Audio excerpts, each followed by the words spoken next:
இன்றைக்கு நம்ம தியானிக்க போகின்ற செய்தியோட தலைப்பு என்னன்னு பார்த்தா பிதாவின் சித்தம். Today our title of message is God's will. பிதாவின் சித்தம் நம்ம வாசிக்கின்ற போது அநேக இடங்களிலே பிதாவின் சித்தம் இருக்கும் வேதத்துல, ஒரு சில இடங்களிலே தேவனுடைய சித்தம் என்று இருக்கும். In many of the terms in Bible we can see about God's will. ஒரு சிலருக்கு கன்ஃபியூஸ் ஆயிடும். அதனால உங்களுக்கு ஒரு வசனத்தை நான் வாசிக்க கடமைப்படுகிறேன். 2 யோவான் 3வது வசனம். As we turn to 2 John 3rd verse. 2 யோவான் 3 ஒரே அதிகாரம். பிதாவாகிய தேவனாலும். அப்ப பிதாவும் தேவனும் யாரு? ஒன்றுதான். இரண்டாவது,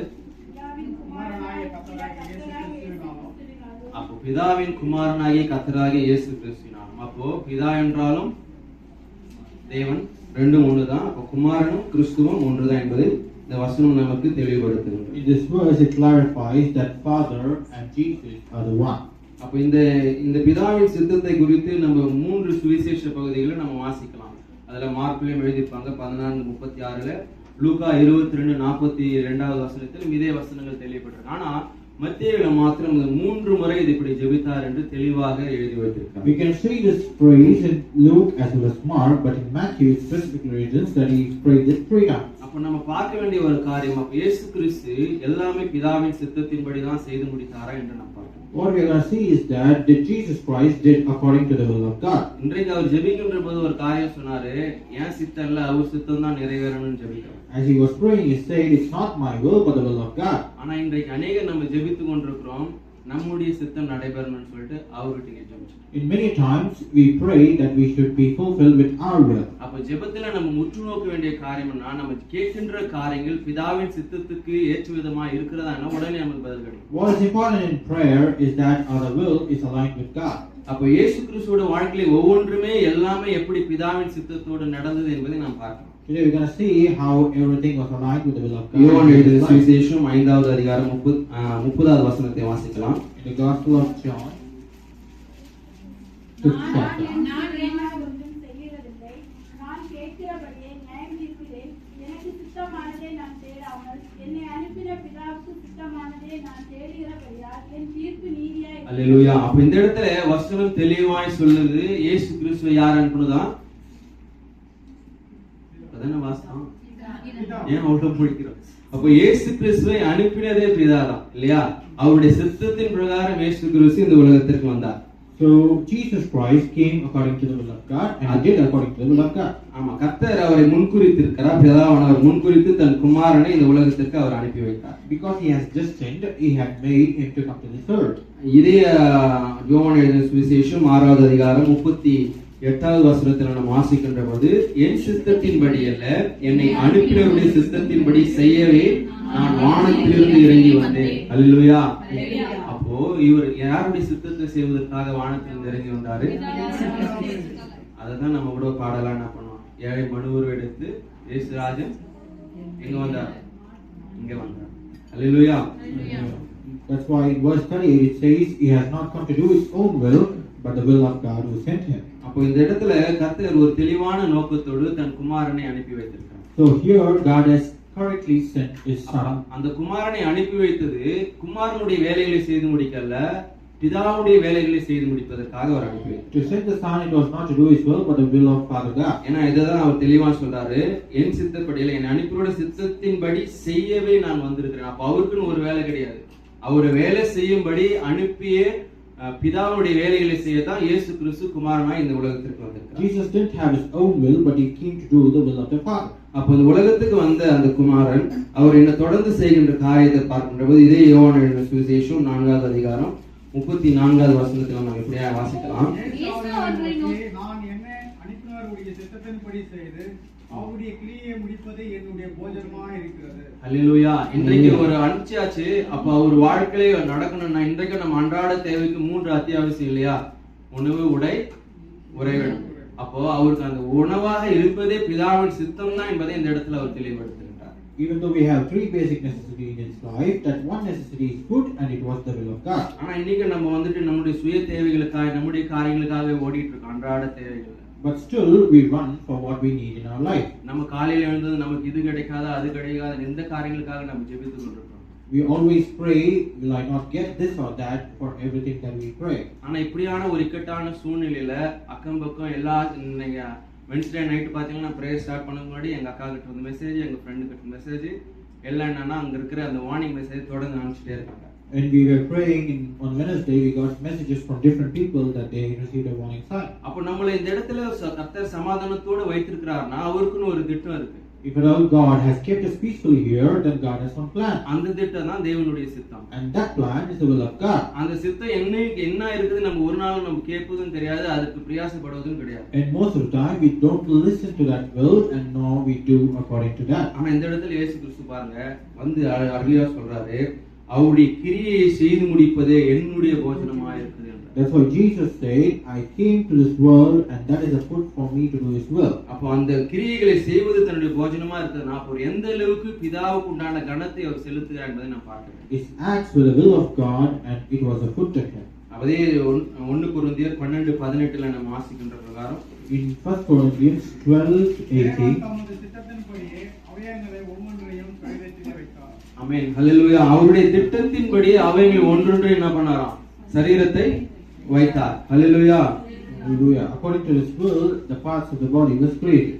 ஆமா, நம்ம சரீரங்கள் அவைகளா வைத்தார்னா நம்ம கர்த்தர் ஒவ்வொரு அவயத்தை எங்கெங்க வைக்கணும்னு சொல்லிட்டு அழகா பார்த்து வச்சிருக்காரு இல்லையா? God has beautifully assembled everything in us. ஒவ்வொருவரும் அவங்களுடைய அவயங்களை ஆராய்ச்சி பார்த்துங்க. ஒருவேளை கண்ணு கீழ இருந்தா எப்படி இருக்கும்? Think about your body part where your eyes would guy be down, பின்னாடி இருந்தா எப்படி இருக்கும்? யோசிச்சு பாருங்க. your hands to be pulled up backside. So ஒவ்வொருத்தையும் கர்த்தர் அந்த அவயங்களை அவருடைய சித்தத்தின்படியே நம்மளை உருவாக்குன்ற போது அவர் வைத்திருக்கிறார். So He has created everything according to the will. இந்த இடத்துல நம்ம எப்படி பார்க்கணும்னா ஒவ்வொரு அவயங்களையும் அவர் சித்தத்தின்படியே சரீரத்துல வைத்தார் என்றால் இந்த இடத்துல அவர் சரீரமாக அந்த சபையை குறித்து அவர் சொல்லுகின்றார். He has talked about the church, which is the body of Christ. அப்ப சர்ச்சில் ஒருத்தருக்கும் ஒரு ஆக்டிவிட்டி இருக்குன்னா அது கர்த்தருடைய சித்தத்தின்படி கர்த்தர் கொடுக்கிறது. If at all a people had activity in the church, it was given by God. அந்த காரியங்களை நம்ம தெளிவாய் செய்து முடிக்க வேண்டும். And we should do according to the clarity. இன்றைக்கும் அநேகருக்கு அநேக விதமான வாஞ்சைகள் உண்டு. In today, we might have a lot of desires, ஆனா அதை செய்வதற்கு அவர்களுக்குள்ள பயம்.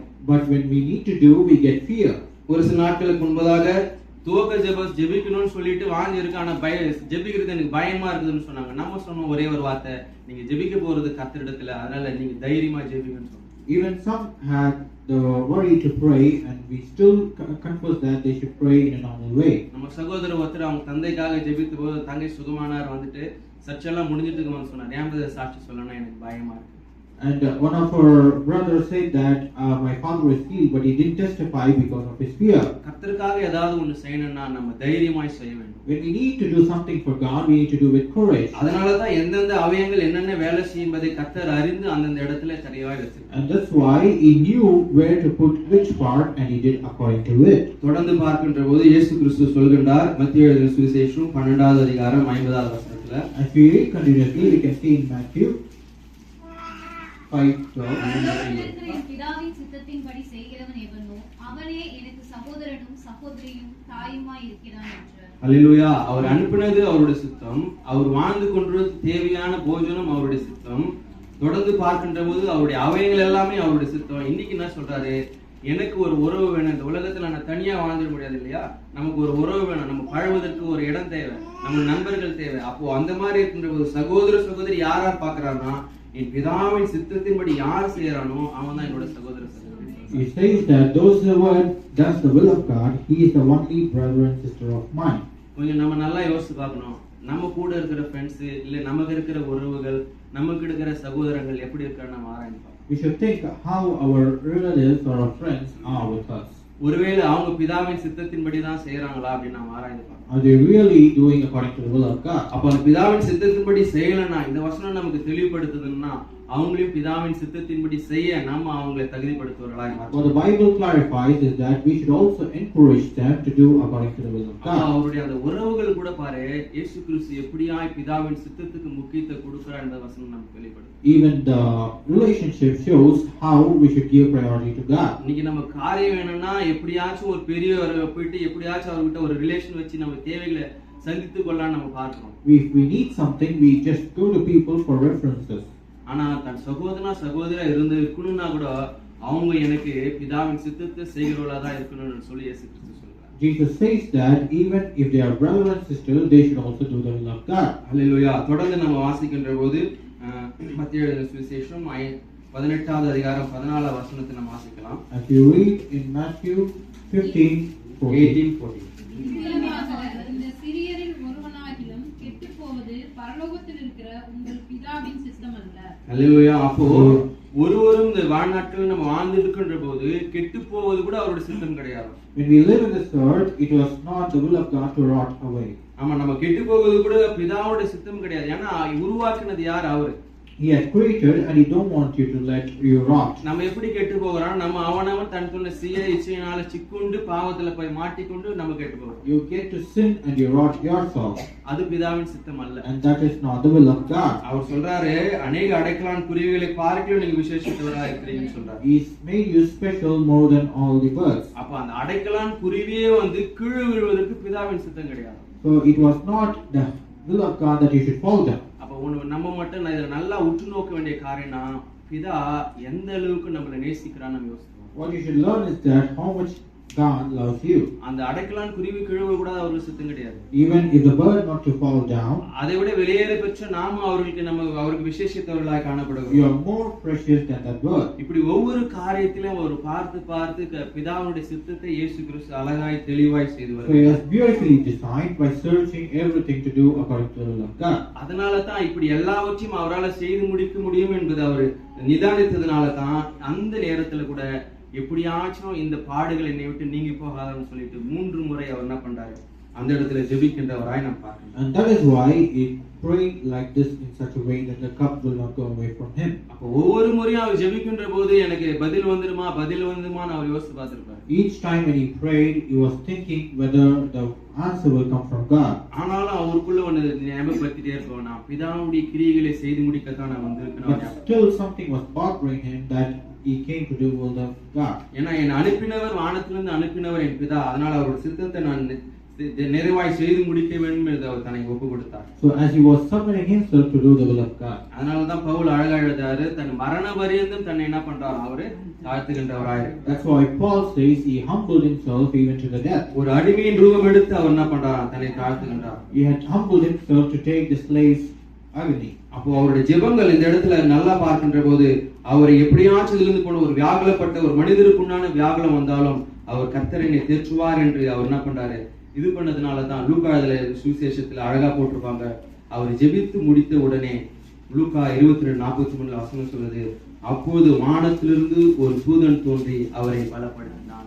That's why when he finished to pray, it says that the angel of the Lord came overshadowed him. இன்னைக்கு நமக்கு அநேக நேரத்துல கர்த்தருடைய காரியங்களை நம்ம செய்கின்ற போது, சித்தத்தை செய்கின்ற போது அநேக நேரத்துல தொய்வுகள் வரும், பலவீனங்கள் வரும், போராட்டங்கள் வரும், பாடுகள் வரும். ஆனாலும் நம்ம அவருடைய சித்தத்துக்கு ஒப்பு கொடுத்து ஜெபிக்கின்ற போது கர்த்தர் ஒரு தூதனை அனுப்புவார். So when we are doing according to the will of God and His prayer, God will send His angel.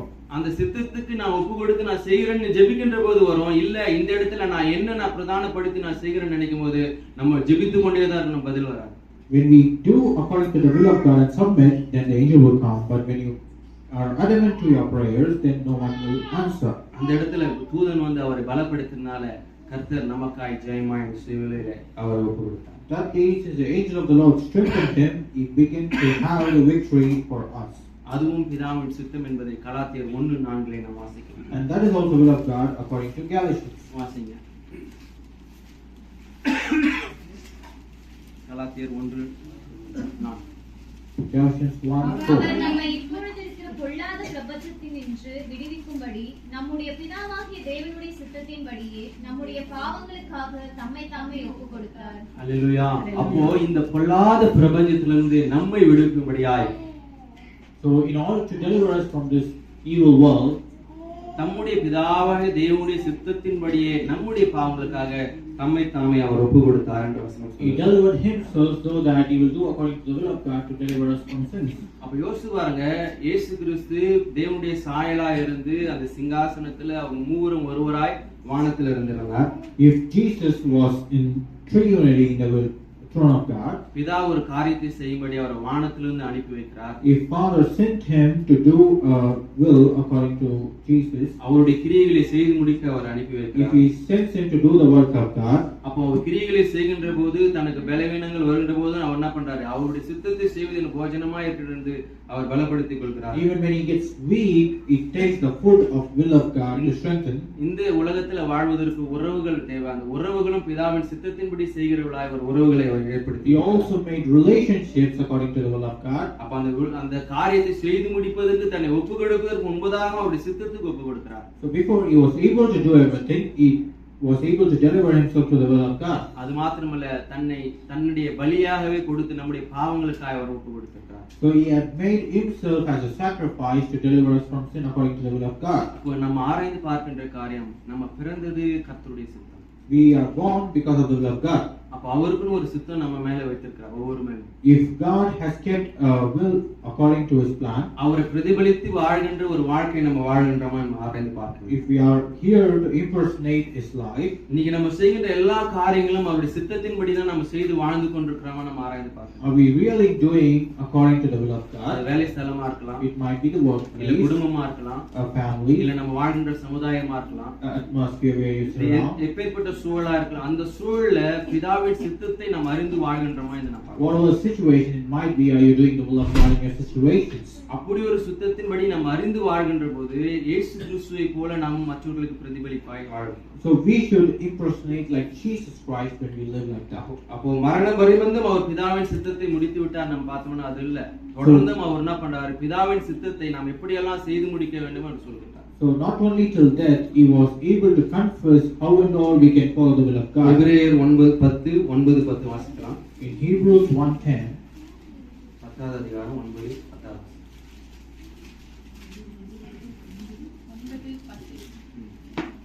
தேவனே உம்முடைய சித்தத்தின்படி செய்ய இதோ வருகிறேன் என்று சொன்னார். இரண்டாவதை நிலைநிறுத்துவதற்கு முதலாவதை நீக்கி போடுகிறார். இயேசு கிறிஸ்துவினுடைய சரீரம் ஒரே தரம் பலியிடப்பட்டதினாலே அந்த சித்தத்தின்படி நாம் பரிசுத்தமாக்கப்பட்டிருக்கிறோம். அல்லேலூயா. Hallelujah. அப்போ அவருடைய அந்த சித்தத்தின்படி நாமெல்லாம் இன்றைக்கு பரிசுத்தமாக்கப்பட்டோம். by the will of God, we are made in purity. அல்லேலூயா. அப்போ நாம பரிசுத்தமாக்கப்படுவதற்கும் பிதாவுடைய சித்தம் தேவைப்படுது.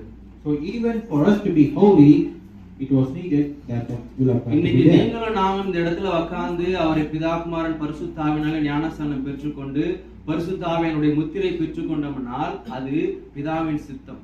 Even if we are here baptized and receiving the Holy Spirit, it is because of the will of God. எப்போ ஒருவன் ஒரு கர்த்தரை ஒரு விசுவாசிக்கிறானோ அந்த விசுவாசம் அவனுக்குள்ள வருவதற்கு கிரியை செய்வது பரிசுத்த ஆவியானவர். So whenever someone believes in God, what works in him is the Holy Spirit. அந்த பரிசுத்த ஆவியானவர் உள்ள போகும்போது தான் அவன் கிறிஸ்துவே தேவன் என்பதை அவன் விசுவாசிக்கிறான். Only when the Holy Spirit goes inside him, then only he can confess that அந்த Jesus is விசுவாசம் Christ. இருப்பதற்கு முன்பதாக பரிசுத்த ஆவியானவர் உள்ள போயிடுறார். Before that faith comes in, the Holy Spirit gets in. அதுதான் 1 கொரிந்தியர்ல கூட நம்ம வாசிப்போம். 12வது அதிகாரம். 1 Corinthians 12th chapter.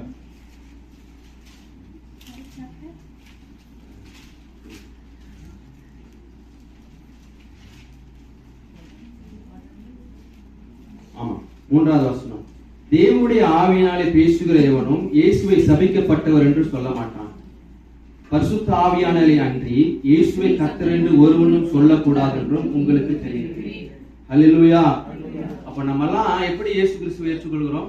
How and all we are receiving Jesus Christ. என்னுடைய ரட்சகர் என்று சொல்றோம். We say that he is our என்னுடைய பாவங்களுக்காக Savior. அவர் மரித்தார் என்று We விசுவாசிக்கிறோம். believe that he died for us. அவர் உயிர்த்தெழுந்தார் என்று We விசுவாசிக்கிறோம். also believe that he has risen up, இன்றும் அவர் எனக்காக உட்கார்ந்து பரிந்து பேசிக் கொண்டிருக்கிறார் and விசுவாசிக்கிறோம். we still believe that he is praying for our us. மீண்டுமாய் வந்து என்னை நியாய தீர்ப்பார் என்று We விசுவாசிக்கிறோம். also believe that he is going to judge us one day. அப்ப இது எல்லாத்துக்கும் காரணம் ஒருவனுக்கு பரிசுத்த ஆவியானவர் உள்ள போய் கிரியை செய்தாதான் அது நடக்கும். This all happens because of the Holy Spirit that is inside a man's அப்போ life. அந்த பரிசுத்த ஆவியானவர் உள்ள போய் அவன் பரிசுத்தமாக்கப்படுதலுக்கு நமக்காக கல்வாரியில மரித்த அந்த குமாரனுடைய மரணம் பிதாவின் சித்தமா இருக்கிறது. Jesus Christ died for us, and he had made us holy because of the will of God that he was crucified. அப்ப இன்றைக்கு நாம பரிசுத்தமாக்கப்பட்டிருப்பதற்கு பிதாவின் சித்தம் முதன்மையான காரணம். Even our holiness and purity is because of the will of God. அல்லேலூயா. தொடர்ந்து நம்ம வாசிக்கின்ற போது எபேசியர் 1:1 நம்ம வாசிக்கலாம். As we read in Hebrews 1:1, தேவனுடைய சித்தத்தினாலே இயேசு கிறிஸ்துவினுடைய அப்போஸ்தலனாகிய பவுல் எபேசுவிலே கிறிஸ்து இயேசுவுக்குள் விசுவாசிகளாய் இருக்கிற பரிசுத்தவான்களுக்கு எழுதுகிறதாவது. ஆமென். ஹல்லேலூயா. அப்போ பரிசுத்தவான்களால இந்த வார்த்தைகள் எல்லாம் தெளிவாய் சபைகளுக்கு எழுதப்பட்ட இந்த நிறுவ வேத வசனங்கள் நமக்கு கொடுக்கப்பட்டிருக்கிறதுனா இந்த வேத வசனம் தேவனுடைய சித்தம். If by Holy Spirit the word of God was written, it is God's will that we receive the word of God. ஆமா, தேவனுடைய சித்தமா இருப்பதனால தான் இந்த வார்த்தைகள் நமக்கு கிடைக்கப்பட்டிருக்கு. Because of the will of God, we got this word in us. காரணம் என்னன்னா நம்ம பரிசுத்தமாக்கப்பட்டோம் அப்படியே நம்மளை விட்டு விடல கர்த்தர். It is not that we become holy that God left us alone. அவன் எப்ப வேணா மீண்டுமா இடறி விழுவான்.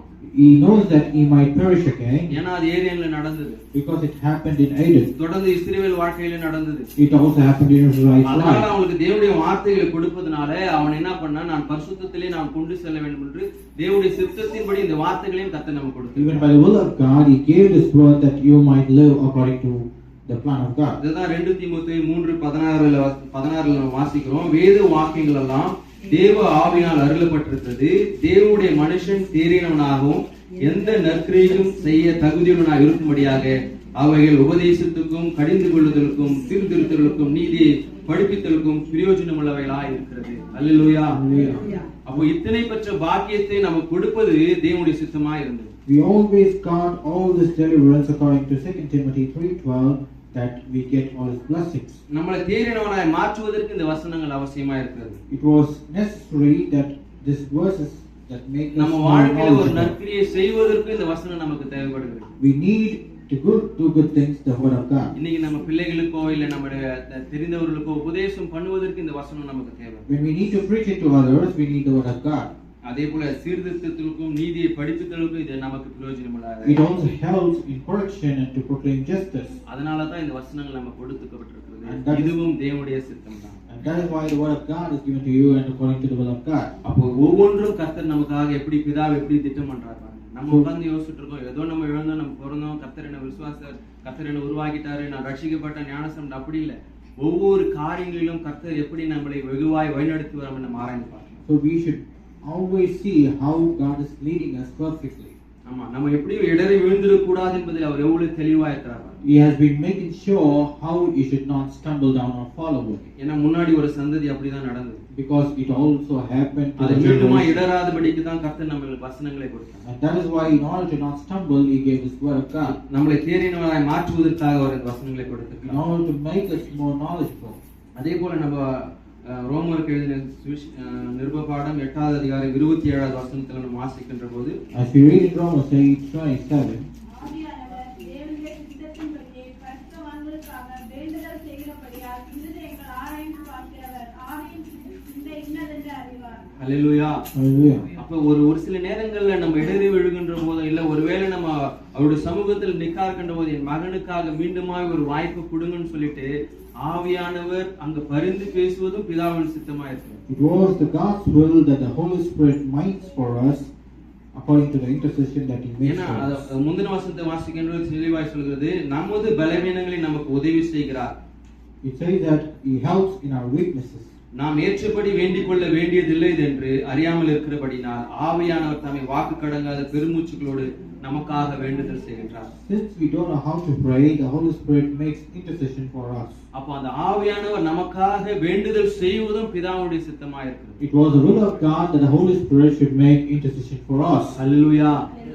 யோசிச்சு பாருங்க, ஒவ்வொரு காரியத்தை நம்மளை பரிசுத்தப்படுத்துவது அவருடைய சித்தம், நமக்கு வசனத்தை கொடுப்பது அவருடைய சித்தம். ஒருவேளை நம்ம பலவீனப்பட்டு நம்ம அவரிடத்துல விலகி நிற்கின்ற போது நமக்காக பரிந்து பேசுவதற்கு ஒரு சித்தத்தோடு இருக்கிறார். It was the will of God that we may fall down and we may rise up. It was the will of God that he may comfort us. அப்ப தொடர்ந்து நம்ம வாசிக்கின்ற போது யோவான் எழுதின சுவிசேஷம் 6வது அதிகாரம் 39வது வசனத்தை நாம் வாசிப்போம். As we read in John chapter 6 verse 36, அவர் எனக்கு தந்தவைகளில் ஒன்றையும் நான் எழுந்து போகாமல் கடைசி நாளில் அவைகளை எழுப்புவதே நீங்கள் என்னை கண்டிருந்து இல்ல, விசுவாசியும் Correct. அவர் எனக்கு தந்தவைகளை ஒன்றையும் கரெக்ட் வாசிங்க. 39. அவர் எனக்கு தந்தவைகளில் ஒன்றையும் நான் எழுந்து போகாமல் கடைசி நாளில் அவர்கள் எழுப்புவதே என்னை அனுப்பின பிதாவின் சித்தமாயிருக்கிறது. அல்லேலூயா. அப்ப உங்களையும் எங்களையும் என்ன பண்ணாது, ஒன்றையும் அவர் இழக்காதபடி அவர் எழுப்புவதற்கு பிதாவுடைய சித்தமாயிருக்கிறது. it was the will of God that we may rise up in life. ஆதி அப்போஸ்தலர் நாட்களிலிருந்தே கர்த்தர் வருகிறார் வருகிறார் வருகிறார் சொல்லி இன்றைக்கும் வருகிறார் இதே செய்தி நம்ம சபைகள்ல பேசிட்டு இருக்கோம், வெளியில பேசிட்டு இருக்கோம், எல்லா இடத்துலயும் நம்ம பேசிட்டு இருக்கோம். ஆனா வரல. ஏன்? Since the days of apostles, we've been speaking out that Jesus is going to come, but still didn't come. அவர் ஒருவரையும் இழந்து போக கூடாதுன்ற அவருடைய சித்தம். Because it was the will of God that no one should be left out. அதனாலதான் பேதுருல சொல்றாரு, ஒருவனும் கெட்டு போகாமல் நித்திய ஜீவன் அடைபடிக்கு தான் அவர் வருகை தாமதப்பட்டது. And that's why Peter says that no man can fall away according to what he need to receive later. அவ எழுப்பி அவர் அப்படியே நம்மள இங்கே விட்டுட்டு போவாரா? கிடையாது. வாசிக்கலாம். யோவான் எழுதின சுவிசேஷம் 14வது அதிகாரம் 2வது வசனத்துல வாசிப்போம். In John chapter 14 verse 2, அவர்கள் உங்களை எந்த ஆலயங்களுக்கும் என் பிதாவின் வீட்டில் அநேக வாசஸ்தலங்கள் உண்டு. அப்படி இல்லாதிருந்தால் நான் உங்களுக்கு சொல்லியிருப்பேன், ஒரு ஸ்தலத்தை உங்களுக்காக ஆயத்தப்படுத்துகிறேன். அல்லேலூயா. அல்லேலூயா. அப்ப எல்லாமே பிதாவின் சித்தம், பிதாவின் சித்தம், பிதாவின் சித்தம். இப்ப நம்ம எங்க போய் தங்க போறோம்? பிதாவோட வீட்டுல. அல்லேலூயா. அப்ப நம்ம போய் தங்க போறது எங்க? எந்த இடத்துல வாசம்? பிதாவினுடைய வீட்டுல நம்ம போய் தங்கணும். இப்போ ஒரு நிமிஷம் நம்மளை நாம ஆராய்ச்சி பார்க்கலாம். for a minute let us think. எல்லாமே பிதாவினுடைய சித்தம். Everything is will of God. நம்ம செய்ய வேண்டிய காரியங்கள் எல்லாமே பிதாவின் சித்தம். Everything is done according to the will of ஒரு God. அப்பாவுக்கு ப்ராப்பர்ட்டி இருக்குது. A father has a property, அந்த அப்பாவுக்கு 2 பசங்க இருக்காங்கன்னு வச்சுக்கோங்க. and the father has 2 sons. ஒருத்தன் ஊதாரித்தனமா சுத்திட்டு எல்லாத்தையும் செலவழிக்கிறான். One guy just damages all the property and everything that he has. ஒருத்தன் பொறுப்பா எல்லா காரியத்தையும் அப்பா சொல்றதெல்லாம் செய்து முடியும். One guy take care of everything very well. அப்பா யாருக்கு சொத்தை இல்ல அந்த அந்த பொறுப்பை கொடுப்பாரு? To whom will the father inherit the property? இல்ல அந்த ரெஸ்பான்சிபிலிட்டி யார்கிட்ட கொடுப்பாரு? ஒரு கம்பெனில வச்சுக்கணும். பொறுப்பா இருப்பாங்க. அப்போ பிதாவின் சித்தத்தின்படி நம்ம செஞ்சாதான் பிதாவோட வீட்டுல போக முடியும். If we only do according to the will of God, then only we can go to the house of நம்ம God. பிதாவின் சித்தத்தின்படி என்னன்னு கேக்குறதும் கிடையாது, அதன்படி யோசிக்கிறதும் கிடையாது. ஆனா நம்ம பிதாவின் வீட்டுக்குள்ள போய் நம்ம உட்கார்ந்து We always wanted the house of God, but not the will nor His ways. அப்போ நான் இயேசு கிறிஸ்து பாருங்க, வந்தவர் அவருடைய காரியங்களும் பிதாவின் சித்தத்தின்படி செஞ்சு முடிச்சாரு. Jesus came to do even His ways according to the will of God. நம்மளும் அந்த வீட்டுக்கு எப்படி போகணும்ன்றது நமக்கு காண்பித்து கொடுத்திருக்கிறார். He also made a way how we can go to that house. அப்போ நம்ம இதையெல்லாம் நம்ம ஆராய்ந்து பார்த்து அந்த இடத்துக்கு போவதுக்கு நம்ம என்ன பண்ணுவது நம்ம ஆராய்ந்து பார்த்து. So if we are all analyze and make ready that how we can go to the heavens, அப்போ நமக்கு சொல்கின்ற ஒரு காரியங்கள் என்னன்னு பார்த்தோம்னா, what he says is that 1 பேதுருவின் நிருபம் in 1 Peter 4வது அதிகாரம் 2வது வசனம். 4th chapter 2nd verse. ஏனென்றால் மாம்சத்தில் பாடுபடுகிறவன் இனி மாம்சத்தில் இருக்கும் காலம் வரைக்கும் மனுஷருடைய இச்சைகளின்படி பிழைக்காமல் தேவனுடைய சித்தத்தின்படியே பிழைக்கத்தக்கதாக பாவங்களை விட்டோய்ந்திருப்பான். அல்லேலூயா. தேவனுடைய சித்தத்தின்படி நம்ம பிழைக்கணும்னா பாவத்துக்கு நம்ம விலகி நிற்க வேண்டும். If we told we need to do according to the will of God, then we need to go and die for sin.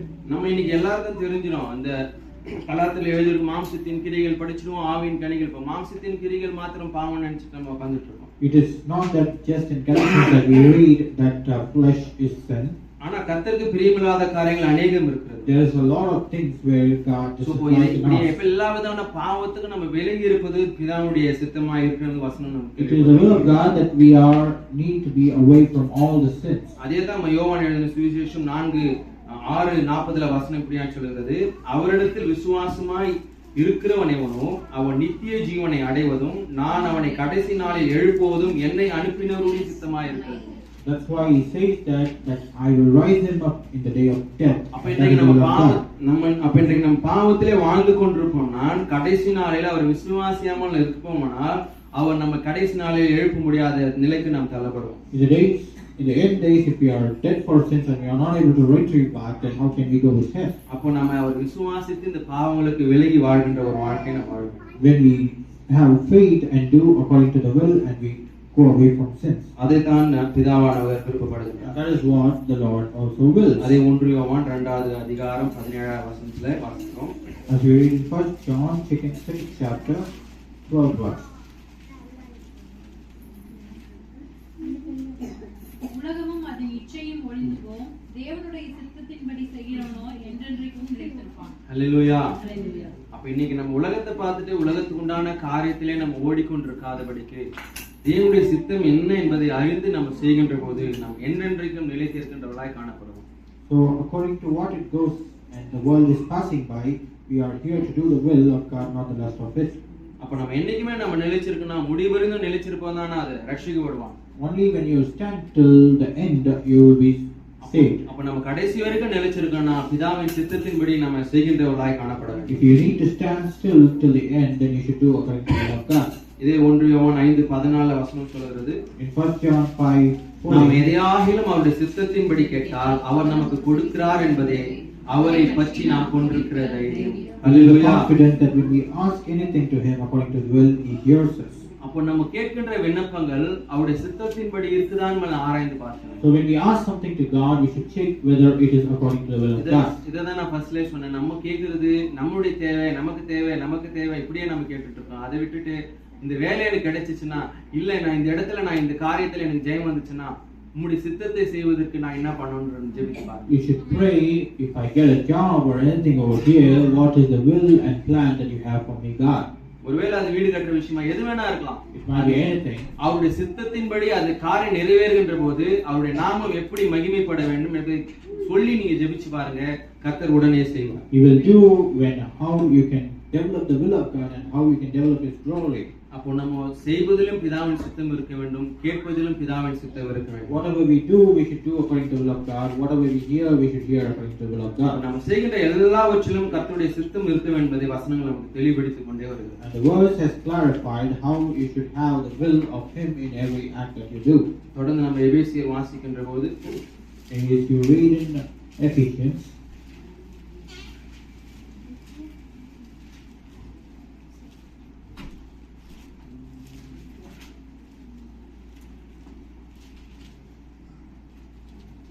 எபேசியர் 6:6. Ephesians 6, verse 6. விரும்புகிறவர்களாக, பார்வைக்கு ஊழியம் செய்யாமல் கிறிஸ்துவின் ஊழியக்காரராக மனப்பூர்வமாய் தேவனுடைய சித்தத்தின்படி செய்யுங்கள். ஆமென். ஹல்லேலூயா. ஆமென். நம்ம செய்வது கர்த்தருடைய தேவனுடைய சித்தமா இருக்கணும், ஜெபிப்பது தேவனுடைய சித்தமா இருக்கணும், ஊழியம் செய்வதும் தேவனுடைய சித்தத்தின்படி இருக்கணும். Whatever you pray, read and do the ministry, it should be according to the will of God. அப்ப பாருங்க, எல்லாவற்றிலும் கர்த்தர் ஒரு சித்தத்தை வைத்திருக்கார். நம்ம ஏனோதானோன்னு செஞ்சிட முடியாது. It's not that you do just for this or that. அவருடைய சித்தம் இதுல எப்படி வெளிப்படுகிறது நம்ம தெரிந்து கொண்டு ஊழியத்தை செய்கின்றவர்களாய் காணப்படணும். We should always have clarity on how we should do the will of God. இன்றைக்கு ஊழியங்கள் பாத்தீங்கன்னா இன்னைக்கு அநேக ட்ரோல் மெட்டீரியலா இந்திய தேசத்துல நீங்க பாத்தீங்கன்னா அநேக ட்ரோல் மெட்டீரியலா போயிட்டு இருக்கு. வர்ஷிப்பை வச்சுட்டு என்ன பண்ணுவாங்க, இதையும் கம்பேர் பண்றாங்க, இதையும் கம்பேர் பண்றாங்க. They make the ministry of God as a troll product. அப்போ நம்ம செய்கின்ற காரியங்கள் கர்த்தருக்கு சித்தமுள்ளதா இருந்தா இந்த மாதிரி ஒரு கேலி கூத்துக்கு எப்பவுமே கர்த்தர் விட மாட்டார். If we are doing according to the will of God, God will never leave you in such that you will be put to shame.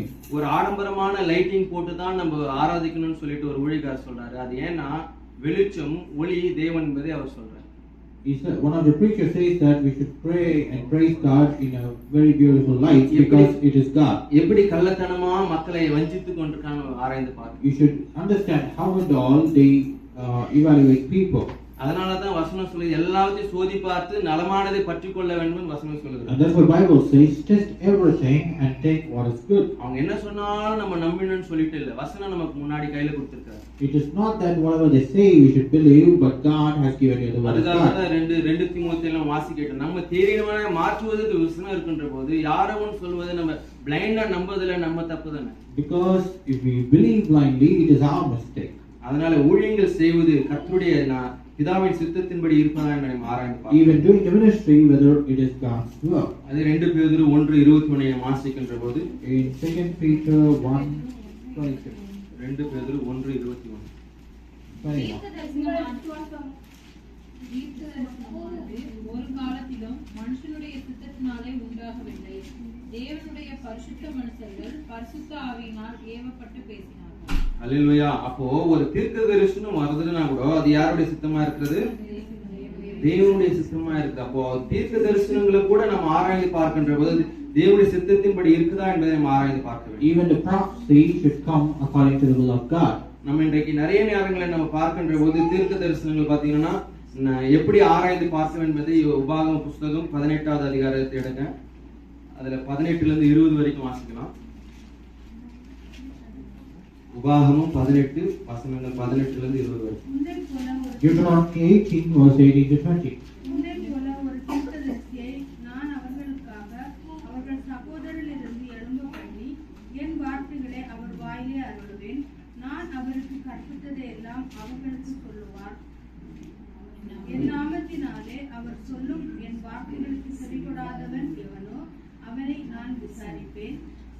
அந்தபடி நான் கட்டளையிடாத வார்த்தையை என் நாமத்தினாலே சொல்ல துணியும் தீர்க்கதரிசியும் வேறே தேவர்களின் நாமத்தினாலே பேசும் தீர்க்கதரிசியும் சாக கடவன்.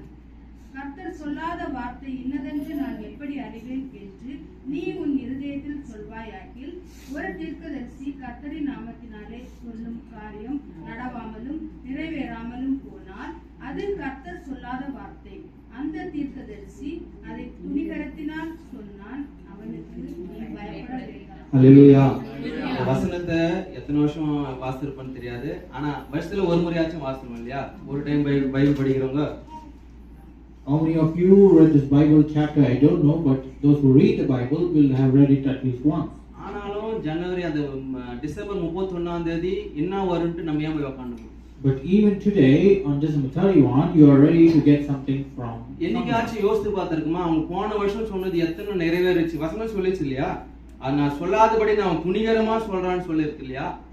அவங்க துணிகரமா சொல்லலாம், அதுக்குண்டான தானே அவங்க அனுபவிச்சுவாங்க. ஆனா அதையே நம்பிட்டு இன்னும் நம்ம ஓடிட்டு இருக்கோம் பாத்தீங்களா? Many times we don't think whether the prophecy is fulfilled or not, but we do according to what they have outraged. அப்போ இந்த மாதிரி தீர்க்கதரிசிகளை நம்பி அவங்க பின்னாடி நம்ம உட்கார்ந்துட்டு இருக்கோம்னா நீ பிதாவின் சித்தத்தை செய்யலன்னா.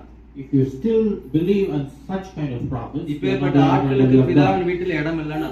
and it also means that you are not in the house of God. கர்த்தர் சொல்றானா அந்த காரியம் நிறைவேறி முடியணும். If God says something, that should happen on time. ஆமா, கர்த்தர் சொன்ன காரியம் அது நிறைவேறும். தெளிவா இந்த அளவுக்கு தெளிவா யாராச்சும் தீர்க்கதரிசி பத்தி விளக்க முடியுமா? கர்த்தர் விளக்கி இருக்கிறார் நமக்கு. God has beautifully shown how beautifully the prophets should ஏன்னா come. நம்ம வசனத்தை படிப்பதற்கு நேரம் இல்ல. Because we don't have time to read the Bible. அப்படியே படிச்சிட்டாலும் அதை தியானிப்பதற்கு நேரம் இல்ல. Even when we read, we don't have time to இந்த meditate. வசனம் இப்படி சொல்லுது, ஆனா இவர் மாறி சொல்றாரு, இது எப்படி கரெக்டா இருக்கு நம்ம யோசிப்பதற்கு நமக்கு திராணி கிடைக்கும். Even we don't have the capacity to think whether it's right. ஏன்னா அந்த வசனத்தை நம்ம ஆராய்ந்து பார்க்கிறதுனால தேவன் நம்மை திராணி உள்ளவராக மாற்றும்படிக்கு நம்ம ஒப்பு கொடுக்கணும். Because when we meditate, we became in a way that we can understand it well. அப்ப எதுவுமே நமக்கு தேவனுடைய சித்தத்தின்படி நடப்பதற்கு நம்ம ஒத்துக்கொள்வது கிடையாது. Whatever we do, it should be done according to the will ஏன்னா of God. ஃபாஸ்ட் ஃபுட் காலன்றதுனால எல்லாம் ஃபாஸ்டா அவங்க சொன்னா முடிஞ்சு போச்சு. வசனம் எதுக்கு? அவங்க சொல்லிடுவாங்களா, இவங்க சொல்லிடுவாங்க, இவங்க நிச்சயிச்சிருவாங்களா, அவங்க பண்ணிடுவாங்களா, இப்படியே நம்ம ஓடிக்கொண்டிருக்கோம். Because in this era, we just follow the fast track zone. ஆனா கர்த்தருடைய வசனத்தின்படி நம்ம வாழ கற்றுக்கொள்ள But we should be able to submit ourselves to the will of God. ஏன்னா அது தேவனுடைய சித்தம். Because it is the will of God. இது நம்முடைய சித்தம் கிடையாது. It's not the will of இது us, தேவனுடைய சித்தம். but the will who has planned. எபிரேயர் 10வது அதிகாரம் 36வது வசனத்தை வாசிக்கலாம். In Hebrews chapter 10, verse 36. 10:36. நீங்கள் தேவனுடைய சித்தத்தின்படி செய்து வாக்குத்தத்தம் பண்ணப்பட்டதை பெறும்படிக்கு பொறுமை உங்களுக்கு வேண்டியதா இருக்கிறது. ஆமென். அப்போ தேவனுடைய சித்தத்தின்படி செய்து நம்ம வாக்குத்தத்தம் பண்ணுறதை நம்ம பெற வேண்டும் இல்லையா?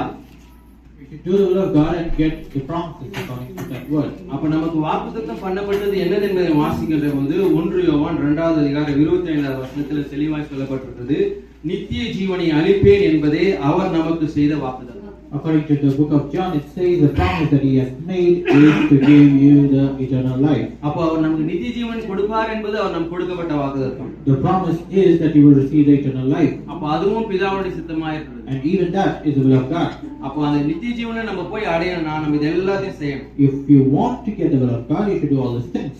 ஒருவேளை நான் எல்லாத்தையும் நான் செய்வேன்னு சொல்லிட்டு நம்ம செய்யாத போனோமோ அந்த இடத்துல நமக்கு இடம் இருக்காது. If you say that I will do this and that, but if you don't do, then there's no place for you. ஒரு ஊர்ல 2 பேர் இருந்தாங்க. City had 2 people. ஒருத்தன் பேரு ராமன், ஒருத்தன் பேரு சாமி. A man name was Ram and the other man was Sami. 2 பேரும் கிறிஸ்தவர்கள் தான். Both were Christians. அவங்க 2 பேரும் ஆலயத்துக்கு போவது வழக்கம். Both of them went to church. 2 பேருமே contractors. Both were working as contractors. எல்லாம் பில்டிங் கான்ட்ராக்ட்ஸ் தான். They were doing the building contract. 2 பேரும் ஆலயத்துக்கு போவாங்க. As they went to the church, சாமி பண்ணீங்கன்னா ஆலயத்துல ரொம்ப ஆக்டிவா இருப்பாரு, ஆராதனை நேரத்துல ரொம்ப ஆக்டிவா இருப்பாரு, சர்ச் ஃபுல்லா ரொம்ப ஆக்டிவா இருப்பாரு. Mr. Sami was always very active at church. Ram போனேன்னா அமைதியா வருவாரு, ஆராதிப்பாரு, அவர் பாட்டு கடந்து. But Mr. Ram was very silent and introverted in that place. அப்படியே வீட்டுக்கு போறோம். But as they go to the house, வீட்டுல போனேன்னா இங்க சர்ச்சில் பாக்குற சாமியே வீட்டுல கிடையாது. the one you see in the church, the Sami is not found in house. இங்க அந்நிய பாஷை, அங்க என்னென்ன பாஷை வருதோ எல்லா பாஷையும் வரும். The Sami who has beautiful language in the church has very beautiful language as well. இங்க ஆராதனையிலே அவர் ஒருத்தர் தான் ஆண்டவர்கிட்ட கான்ட்ராக்ட் பண்ற அளவுக்கு பக்தியை வெளிப்படுத்துவார். He will show his direct contraction with God. ஆனா அங்க ஒரு அதிகாரமாயும், But there he has authority. பெற்றவங்கல இருந்து எல்லாரையும் உதாசீனப்படுத்தி வாழ்கின்றவர். Even from his parents, he make everyone curse to death. அப்படியே நம்ம ராமோட குடும்பத்தை பார்த்தனா But ஒரு அமைதியான வாழ்க்கை. When you see the Ram's family, he had a பெற்றோர்களுக்கு beautiful, உண்டான கனத்தை கொடுப்பாரு. he gave his respects. பிள்ளைகளை அன்பான வழி நடத்துவாரு. He has taken children in the right way. அப்படியே வேலை ஸ்தலத்துக்கு போலாம். Even when you go to workplace, அங்க வேலை ஸ்தலத்தில் மன ரெண்டு பேரும் கான்ட்ராக்டர் இல்லையா? as they are both contractors, வீடு கட்டணும்னு கான்ட்ராக்டர் எந்த அளவுக்கு அருமையா வழி நடத்த போறாங்க. you know how contractors will be when you build a house. அதுவும் நம்ம இங்க இருந்து கட்டணும்னா நமக்கு ரொம்பவே அனுபவம். You will have many experiences when you build it from here. நம்ம கிட்ட எப்படி எல்லாம் பில் போட்டு வாங்குனாங்களோ அந்த மாதிரி தான் சாமி வாங்குறாரு. So as whatever bill you get from contractors, same way Swami took it. ஒரு 10 ரூபாய் பொருளை 50 ரூபாய் போட்டுக்கிட்டு வாங்குவார். Even the 10 rupees product was taken for 50 rupees. அவர் வெள்ளத்தை எப்படி எல்லாம் கட்டி முடிப்பாங்களோ கான்ட்ராக்ட் அந்த மாதிரி கட்டி முடிக்கிறார். He just made in a way that normally all contractors do. அதே போல ராம பாத்தீங்கன்னா ஒரு நியாயமான ஒரு கொட்டேஷன் கொடுத்து நியாயமா வீட்டெல்லாம் அழகா கட்டி முடிக்கிறார். But Mr. Ram had his own ethics that he did on the efficient way. திடீர்னு ஒரு நாள் மழை வருது. One day the rain came. நல்ல பெருவெள்ளம் வந்துச்சு. There was a flood. நிறைய வீடு அடிச்சு போச்சு. Many of the houses washed over. திடீர்னு பார்த்தா சாமியும் ஐயோ வயித்துல வாயில அடிச்சிட்டு அழுதுட்டு இருக்காரு. Now Mr. Swami just was grumbling around because of what has happened. Ram வந்து விசாரிக்கிறார். But Mr. Ram just asked, என்னப்பா ஆச்சுன்னா, what happened is, எங்க ஆளுங்களை நம்பி நான் வீட்டை நல்லா கட்டி கொடுக்க சொல்லி ரொம்ப அழகான ஒரு மாளிகை கட்ட சொன்னேன். he said that I gave my men to build a beautiful palace, but they didn't. நல்லா தான் கட்டி முடிச்சாங்க. They just built in a good way, ஆனா மழையில அடிச்சு போயிடுச்சு. but in the rainy day everything went out. அப்படியே ராம் வீட்டுக்கு பாத்தீங்கன்னா நம்ம ராமோட வீடு வந்து நல்லா அழகா எந்த ஒரு சேதமும் இன்றி நல்லா இருக்கு. But when you see Ram's house, it was beautiful and there was no damage to it. காரணம் என்ன தெரியுமா? Why? Because சாமி கூட வேலை செய்றவங்க எப்படி இருப்பாங்க? the one who works with Swami will be அவர் மாதிரி இருப்பாங்க. like Swami. அவர் யாரை வச்சு வீடு கட்டினாரு? He made Swami build with his. ஆமா, அந்த கரையை சரியான கலவை போடாததுனால அவங்க எப்படி கான்ட்ராக்ட் வீடு அநியாயமா கட்டி கொடுக்குறாங்களோ அதே மாதிரி வீடு கட்டப்பட்டது. Just how unjustified his houses are, the same way his house was same condition. அப்ப நம்ம இதுல இருந்து ஒன்னு கற்றுக்கொள்ள வேண்டிய காரியம் என்னன்னா, What we are going to learn from is நம்ம that சும்மா ஆடம்பரமா வெளிப்புறத்துல இருக்க தேவை. it is not that you show beautifully outside. அமைதியா இருந்தாலும் அது சாதுரியமா கர்த்தருக்கு பிரியமானதே சித்தமானதே செய்து முடியும். Even when you are silent, you should do according beautiful to God. நாங்க ஹாஸ்டல் படிக்கும்போது வர அருமையான ஒரு பாட்டு பாடிட்டே இருப்போம். There was a beautiful song in the hostel. அதான ஒருத்தர் வெறுப்பேத்த தான் நம்ம பாடுவோம். But we sang in order to get furious on others. நீங்களே எத்தனை பேர் அதை கேட்டிருப்பீங்கன்னு தெரியாது. I don't know how many உங்களுக்கு of you நேரம் have heard கிடைச்சா it. யூடியூப்ல போய் கேட்டு பாருங்க. If you want, you can listen on YouTube. அத்திமரம் போல் எத்தனை பேர்கள் வாழ்கிறார்கள். ஹல்லேலூயா. இல்லையா? அத்திமரம் தெரியலையா? இயேசு கிறிஸ்து போய் பார்த்தாரு, கனி கிடையாது. மரம் நல்லா இருந்துச்சு ஆனா கனி இல்லை. ஹல்லேலூயா. அது போலதான் இன்றைக்கு பார்க்க அழகா இருப்பது அத்திமரம், ஆனால் இயேசுவோ கனியை தேடினால் ஹல்லேலூயா. இன்னைக்கு இயேசு நம்ம கிட்ட கனி பார்க்கறாரே இல்ல, அவருடைய சித்தம் செய்யறாரு பார்க்கறானா இல்ல, ஒண்ணுமே இல்ல. Even today, Jesus sees us and we are checking whether we have the fruits. ஆனா நமக்கு வீடு எங்க வேணும்? But what we need, பரலோகத்துல பிதாவின் வாசஸ்தலத்துல நமக்கு வேணும். but we need a house in God's place. நம்ம ஒண்ணும் செய்ய மாட்டோம். We will do nothing, நானா எல்லாம் வேணும். but everything we need. இனி வர நாட்கள்லயாச்சும் At least in the further days, நம்ம வாழ்க்கை முறையை மாற்றிக்கொண்டு let us change our lifestyle. பிதாவின் சித்தத்துக்கு ஒப்பு கொடுக்கணும். Let us give and submit to God's இல்லையா? will. மத்திய எழுதின சுவிசேஷத்துல According to Matthew 21 வசனம் எப்படி சொல்லுது? பரலோகத்தில் இருக்கிற என் பிதாவின் சித்தத்தின்படி செய்கிறவனே பரலோக ராஜ்யத்தில் பிரவேசிப்பவனே அல்லாமல் என்னை நோக்கி கர்த்தாவே கர்த்தாவே என்று சொல்லுகிறவன் அதில் பிரவேசிப்பதில்லை என்று சொல்லுகிறார். All those who call Abba Father won't receive the heavens, but those who do the will of God will receive it. அடுத்து தொடர்ந்து சொல்றாங்க, நான் நாமத்தினால தீர்க்க தரிசனம் உரைச்சேன் இல்லையா, உன் நாமத்தினால பிசாசு துரத்தணும் இல்லையா, உன் நாமத்தினால அற்புதம் செஞ்சேன் இல்லையா. அவர் எல்லாத்தையும் பார்த்து கர்த்தர் சொல்ற ஒரே ஒரு வார்த்தை, நான் ஒரு காலம் உங்களை அறியவில்லை. They say that I prophesied and did everything in your name, but Jesus said, I don't know you. அதோட நிறுத்தல, அக்கிரமக்காரரை என்னை விட்டு அகன்று போங்கள் என்று அவர்களுக்கு சொல்லுவேன் என்று சொல்றார். He also said, wicked people, get away from me. அப்போ நம்ம கொஞ்சம் ஆராய்ந்து பார்க்கணும். எல்லாமே நம்ம கையில கொடுக்கப்பட்டிருக்கு. Everything is given in your hand.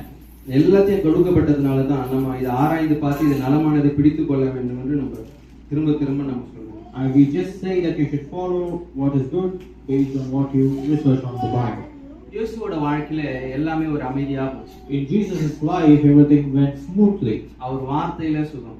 His word gave deliverance. அவர் தொட்டார் பார்வை, When he touched, our eyesight came. தொட்டார் உயிரோடு எழுச்சாங்க, When he touched, people came to life. அவர் நடந்தாரு கடல் மேல. When he walked on water. எல்லாமே ஏன்னா அவர் ஒவ்வொன்றையும் பிதாவின் சித்தத்தின்படி மட்டும்தான் செஞ்சார். Because it all happened according to the will of God, what he followed. இன்றைக்கும் நம்ம அநேக காரியங்களுக்கு ஜெபிக்கிறோம், பலன் கிடைக்கல. In many times when we pray, we don't receive the results. அநேக காரியங்களுக்கு நம்ம முட்டி மோதி பார்க்கிறோம், நடக்க மாட்டேங்குது. Even when we just rush harder, but still we don't receive anything. காரணம் பிதாவின் சித்தத்தின்படி நம்ம செய்வது கிடையாது. It's because that we don't follow the will of God. அதனால பிதாவின் சித்தத்துக்கு ஒப்பு கொடுப்போம், ஜெயமுள்ள வாழ்வை கர்த்தர் நமக்கு கொடுப்பார். Let us submit ourselves to the will of God and let us live a victorious life.